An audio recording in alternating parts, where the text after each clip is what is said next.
ಅಪ್ಪ ನನ್ನಿಂದ ಹೊರಗೆಲ್ಲ ಮಲಗಕ್ಕಾಗಲ್ಲಪ್ಪ. ಯಾಕೆ ಮಲಗಕ್ಕಾಗಲ್ಲ? ನಂದು ಕ್ರಿಯೇಟಿವ್ ಜಾಬ್ ಕಣೋ, ತುಂಬ ತಲೆ ಓಡಿಸ್ಬೇಕು. ಇಡೀ ದಿನ ಡ್ರೈವರ್ ಸೀಟಲ್ಲಿ ಅಲ್ಲಾಡ್ದ ಕೂತಿರೋ ಕೆಲಸ ನಿಂದು. ಇದೆಲ್ಲ ನಿನ್ಗೆ ಅರ್ಥ ಆಗಲ್ಲ ಬಿಡ. ನಮ್ಗೆ ಅರ್ಥ ಆಗಲ್ಲಪ್ಪ. ನಾವು ಕಾಡ್ ಪಾಪ ಟಾರ್ಜನ್ ಕಾಲ್ದವ್ರು ನೋಡು. ಈ ಬೆಂಗಳೂರಲ್ಲಿ ಕೆಲಸ ಮಾಡ್ತಿರೋ ಏಕೈಕ ನರಮನುಷ್ಯ ಅಂದ್ರೆ ನೀನೊಬ್ನೇ ನೋಡು. ರವಿ, ಬಿಸ್ನೆಸ್ ಮಾಡೋದು ತುಂಬ ಕಷ್ಟ ಕಣೋ. ನಿನ್ ಥರ ಸೌಟ್ ಇಟ್ಕೊಂಡು ಅಳ್ಳಾಡ್ಸೋದಲ್ಲ. ನಿನಗೆ ಯಾವ ಕೆಲಸ ಇದೀನೋ ಕೂತ್ಕೊಂಡು ದುಡ್ಡು ಎಣ್ಸ್ಕೊಳ್ಳೋದು ಕಷ್ಟ ಅಂತ ಹೇಳ್ತೀಯ? ಅಯ್ಯೋ, ನನ್ನ ಕಷ್ಟ ನನಗೆ ಮಾತ್ರ ಗೊತ್ತು ಕಣೋ. ದಿನಕ್ಕೆ ಅದೆಷ್ಟು ಜನ ಕಸ್ಟಮರ್ ಜೊತೆ ಮಾತಾಡ್ತೀನಿ, ಡೀಲರ್ ಜೊತೆ ಮಾತಾಡ್ತೀನಿ ಗೊತ್ತಾ? ಮಾತಾಡಿ ಸುಸ್ತಾಗಿ ಹೋಗ್ತೀನಿ. ಕೂತ್ಕೊಳ್ಳೋಕ್ಕೂ ಟೈಮ್ ಇರಲ್ಲ ಕಣೋ. ಅಲ್ಲೇ ಚಾಪೆ ಹಾಸ್ಕೊಂಡು ಮಲಗ್ ಬಿದ್ದು ಒದ್ದಾಡ್ಬಿಡೋ ಪೆಂಗ್ಬಿಟ್ಟಿದೆ. ಮನೆಗೆ ಯಾಕೋ ಬರ್ತೀಯಾ ನಮ್ಮ ಪ್ರಾಣ ತಿನ್ನೋದಕ್ಕೆ? ಓಹೋ, ನನ್ನ ಪರ್ಮನೆಂಟಾಗಿ ಹೊರ ಕಳಿಸೋ ಪ್ಲ್ಯಾನ್ ಬೇರೆ ಮಾಡ್ಬಿಟ್ಟಿದ್ಯೋ?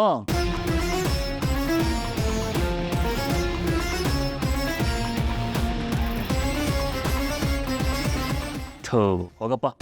ಇಡೀ ದಿನ ಕಷ್ಟಪಟ್ಟು ದುಡ್ದು ಮನೆಗೆ ಬಂದ್ರೆ ಇಲ್ಲಿ ಪ್ರಶಾಂತವಾಗಿ ಮಲಗಕ್ಕೂ ಜಾಗ ಇಲ್ಲ. ನಾವೇನು ಊರ್ ಸುತ್ಕೊಂಡು ಬರ್ತಾ ಇಲ್ಲ. ನಾನು ಇಡೀ ದಿನ ನಿಂತು ಕಸ್ಟಮರ್ ಸರ್ವಿಸ್ ಕೊಟ್ಟು ಬರ್ತೀನಿ. ಮನೋಜ್ ಅವರು ಅಷ್ಟೇ, ತುಂಬಾ ಹಾರ್ಡ್ ವರ್ಕ್ ಮಾಡಿ ಮನೆಗೆ ಬರ್ತಿರೋದು. ಟಯರ್ಡ್ ಆಗಿ ಮನೆಗೆ ಬಂದ್ರೆ ಈ ಮನೇಲಿ ರೆಸ್ಟ್ ಮಾಡೋದಕ್ಕೂ ಜಾಗ ಇಲ್ಲ. ಪೌಡ್ರು, ನಾವೇನು ಮಲ್ಕೋಬಿಡಿ ಅಂತ ಏನು ಹೇಳ್ತಾ ಇಲ್ಲ. ಅವಳಿಗೆ ಹುಷಾರಿರಲಿಲ್ಲ, ಸ್ವಲ್ಪ ಸುಧಾರಿಸ್ಕೊಳಕ್ಕೆ ಮಲ್ಕೊಂಡಿದ್ಲು ಅಷ್ಟೇ. ನೀನಿರಮ್ಮ ನೀನು. ನೀನು ಹೊರಗೆ ಕೆಲಸ ಮಾಡ್ತೀಯ, ನೀನು ಹೆಂಡತಿ ಪಾರ್ಲರಲ್ಲಿ ಕೆಲಸ ಮಾಡ್ತಾಳೆ. ಆದ್ರೆ ನಮ್ಮೆಲ್ಲರ ಚಾಕ್ರಿ ಮಾಡೋಳು ಇವಳು ಸುಧಾರಿಸ್ಕೋಬಾರ್ದಾ? ಮೀನವ್ರೆ, ಜ್ವರ ಬಂದಿದ್ಯಾ? ಡಾಕ್ಟರ್ ಹತ್ರ ಹೋದ್ರಾ? ಇಲ್ಲ ಸೋನಪ್ಪ ಪುಡಿ, ಡಾಕ್ಟರ್ ಹತ್ರ ಹೋಗೋದೇನು ಬೇಡ, ಬರೀ ಮಾತ್ರೆ ತಂದು ಕೊಡಿ ಅಂತಂದ್ಲು. ಹೋಗಿ ಮಾತ್ರೆ ತಗೊಂಬರೋಷ್ಟರಲ್ಲಿ ಇಷ್ಟೆಲ್ಲ ಅವಾಂತರ ಮಾಡಿದ್ದಾರೆ.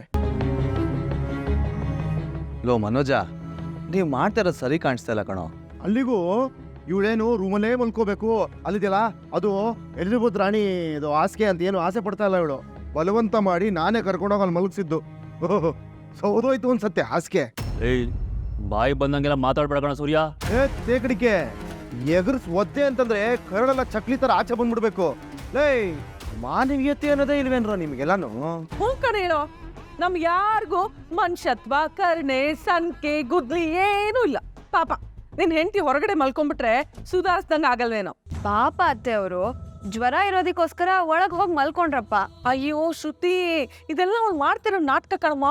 ಎಲ್ಲಿ ರೂಮು ಅವ್ರ ಕೈ ಜಾರು ಹೋಗುತ್ತೋ ಅಂತ ಅಲ್ಲೇ ಸೆಟ್ಲ್ ಆಗಿದ್ದಾಳೆ. ಶ್ರುತಿ, ಈಗ ನೀವು ಇವ್ರಿಗೆ ಸಪೋರ್ಟ್ ಮಾಡ್ತಿದ್ದೀರಾ. ನೆಕ್ಸ್ಟ್ ವೀಕು ನಿಮ್ ಟರ್ನ್ ಬರುತ್ತೆ ನೋಡಿ, ಆಗ ನಮ್ ಕಷ್ಟ ಏನು ಅಂತ ನಿಮಗೆ ಅರ್ಥ ಆಗತ್ತೆ. ರೋಹಿಣಿ ಅವ್ರೆ, ನನಗಿದೆಲ್ಲ ತುಂಬಾ ಸಿಲಿ ಅನ್ಸುತ್ತೆ. ನಮ್ ಟರ್ನ್ ಬಂದಾಗ ನಾನ್ ಈ ರೀತಿ ಎಲ್ಲ ಜಗಳ ಮಾಡಲ್ಲಪ್ಪ.